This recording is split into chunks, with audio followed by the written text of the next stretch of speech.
Hello बच्चों, let's read this question. So this question says three particles A, B and C are projected from the same point with same initial speed, making an angle of 30 degree, 45 degree and 60 degree respectively with the horizontal. Which of the following statement is correct? Option A is A, B and C have unequal ranges. Option B is ranges of A, C are less than of B. Option C is ranges of A and C are equal and greater than that of B. Option D is A B C have equal ranges. Okay, तो देखिए बच्चों, ये आपका क्या था question है। ठीक है, यहाँ पर हमें क्या क्या हुआ है, इस क्वेश्चन में हमें एंगल ऑफ प्रोजेक्शन गिवन है 35, 30, 45 and 60 degree from the horizontal, और आपको उनके रेंजेस को कंपेयर करना है। ठीक है, तो देखिए बच्चों, इस क्वेश्चन का जो आपका की कॉन्सेप्ट हो जाएगा, इस क्वेश्चन का आप की कॉन्सेप्ट क्या लिख सकते हैं?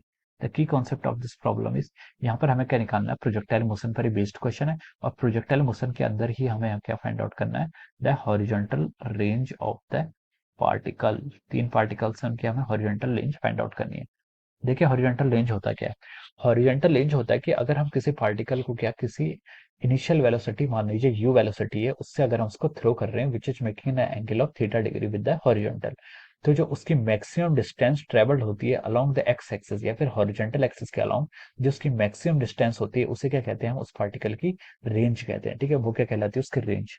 तो जो रेंज होती है, जो उसका फॉर्मूला आता है आपका हॉरिजॉन्टल रेंज का, उसके फॉर्मूला को हम लिखते हैं, देखिए u square sine 2 theta divide by g. This is a range of the और हॉरिजॉन्टल रेंज।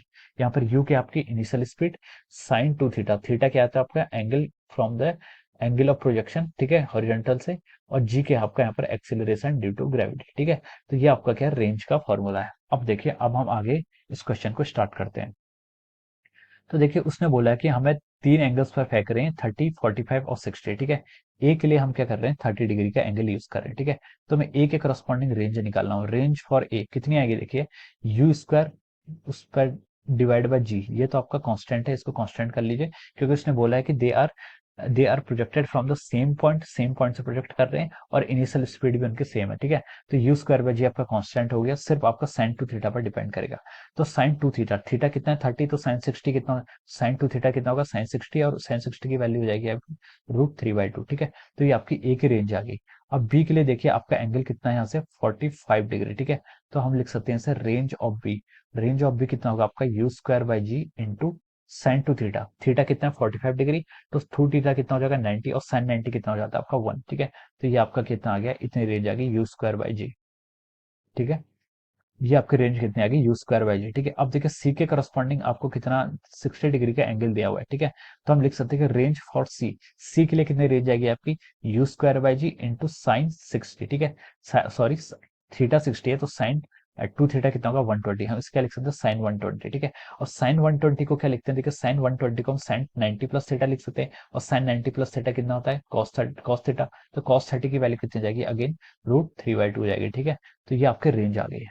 ठीक है, अब देखिए इसमें सबसे मैक्सिमम रेंज कौन सी आई है, सबसे मैक्सिमम रेंज आपकी बी वाली आई है। ठीक है, √3/2 की वैल्यू कितनी होती है, √3 की वैल्यू आपकी 1.73 होती है, उसको 2 से डिवाइड करेंगे तो ये लगभग लगभग 0.865 आ जाएगा, टाइम्स यू स्क्वायर बाई जी। ठीक है, और आपका जो ये है, ये तो आपका 1 इंटू यू स्क्वायर बाई जी है। ठीक है, और जो आपका थर्ड है वो भी आपका सेम ही आएगा, कितना 0.865 समथिंग यू स्क्वायर बाई जी। ठीक है, ये आपका इतना हो जाएगा। अब देखिए यहाँ पर जो आपकी सबसे मैक्सिमम रेंज आ रही है, मैक्सिमम रेंज वो किसके लिए आ रही है, ठीक है, वो आपकी बी के लिए आ रही है। ठीक है, मैक्सिमम किसके लिए आ रही है, आपकी बी के लिए आ रही है, और हम देख रहे हैं कि range for A is equal to our range for C. ठीक है, यानी कि हम यहाँ से क्या लिख सकते हैं, range of B is greater than range of A which is equal to the range of C. ठीक है, ये हमारे यहाँ से क्या आ गया है, फाइनल फाइनल हमारा रिजल्ट ये आ गया। ठीक है, सबसे मैक्सिमम रेंज बी की है, और ए और सी की रेंज इक्वल है, और वो इससे लेस है। ठीक है, ये हमारा फाइनल ऑप्शन रिजल्ट आ गया।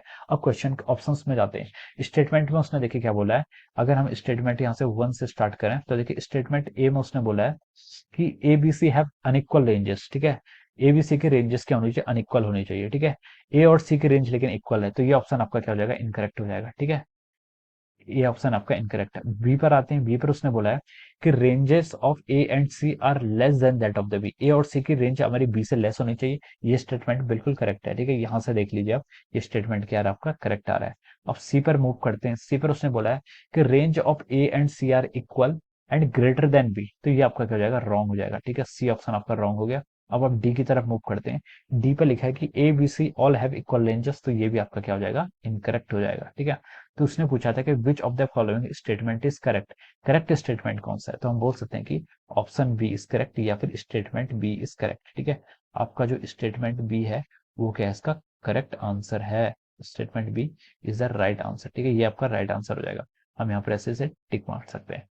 So this is the answer of this question. So I hope you all understood this concept. All the best and thank you so much.